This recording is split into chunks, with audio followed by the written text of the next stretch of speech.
This is a video response I wanted to do to the Talking with Tam podcast. Tam's a lady, I've watched a few of her videos, and I like what she's doing because she's stepping out to take the initiative to get a conversation out there that's not jammed through one of the major networks.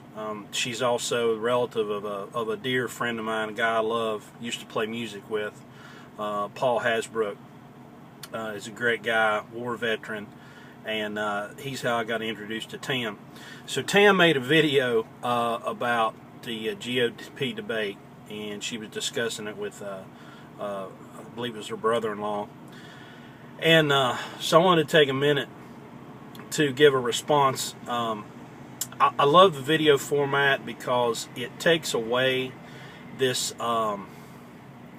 when you type out something, it's just like with an email. You can send somebody an email and they can totally take it the wrong way because they put, emphasis on different words than what you would. And so I love the video format because it allows you to look somebody in the eye when they're talking to you and kind of understand what they're doing or what they're really saying, what they mean.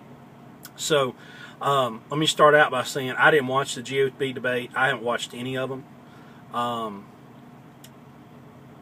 I watched the clips and the highlights. So anyway, here's where I am. If a vote was today and I had a choice, I would choose Ron Paul. Now, I am not necessarily a Ron Paul supporter, but I'm a Constitution supporter. I had a conversation with a guy the other day in the truck stop, and he was pro-Obama. Obama's great. And I said, well, let me ask you a question. I said, do you think that that Bush bailing out the banks was wrong and it was unconstitutional? He said, oh, yeah, absolutely. And I said, okay, how about the Iraq War? There was no congressional declaration of war. There's a lot of anti-war sentiment of people saying, that this was unconstitutional because there was no congressional declaration. And I said, so do you think that? Oh, yeah. And I said, okay. Now, Obama bailed out GM. So that was unconstitutional. No. So that was different. No, it wasn't. I said, well, how about when Obama, started getting involved in Libya? There was no congressional declaration there. Oh no, see, that was different. And here's where the problem comes in for me. What Ron Paul did was challenged me. I read his book Liberty Defined, and it challenged a lot of really strongly held beliefs that I have, or that I had. And it really made me think about what does the Constitution really mean? What did the framers intend when they wrote it? And how should it be applied now? I have no use for Gingrich, Santorum, Romney, Perry, Bachmann, Palin, establishment GOP, neocon candidate. It just doesn't matter. I don't care. And if Ron Paul wasn't in this race, I wouldn't be talking about it. But he's the only one that's got the cojones to step up and talk about the constitutionality of these things. Now, as far as Santorum goes, I want to read you something here that a friend of mine posted on Facebook the other day. This is a quote from Rick Santorum. The audio is there.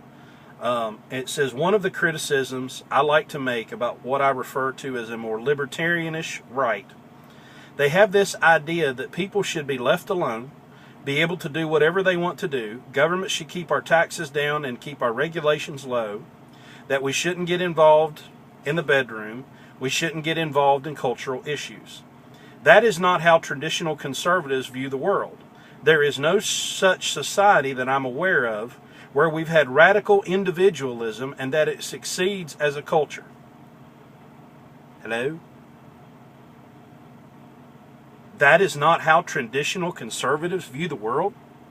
That taxes and regulations should be low and people should be left alone to do what they want to do as long as they're not infringing on the rights of someone else? Hello? Rick Santorum, what planet are you on? I mean, that just floored me. And it's not taken out of context. You can't take that statement out of context. They have this idea people should be left alone. Well, yeah, they ought to be left alone. Here's the bottom line. I'm a business owner. I just completed my first year in business. And as a business owner, as a 35-year-old man, married, father of two, and a business owner, it absolutely makes no difference to me if Obama is in it again or if it's one of the neocons. It just simply doesn't matter. I really wish Obama was the problem. I really do, because it would be so easy. I mean, well, Obama's the problem. He's the reason all these things are happening. So we'll just get rid of him, and everything will be okay. But the problem is everything's not going to be okay, because Bush gave us No Child Left Behind. Bush gave us the Iraq War. Bush gave us TARP. The EPA is banning light bulbs. My truck right now, I'm sitting in my tractor trailer that I use to earn a living.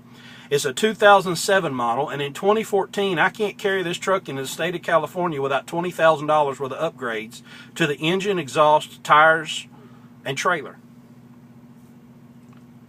So I'm supposed to invest $20,000 in this because. Sorry, I'm not doing it. I just won't go to California anymore. But that crap will work its way east, and eventually the whole country will adopt this crap. So I'm done. I'm done with them.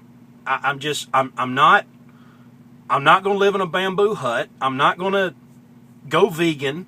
I'm not going to do those things because that's not my principles. That's not my culture, and I'm just not going to do it.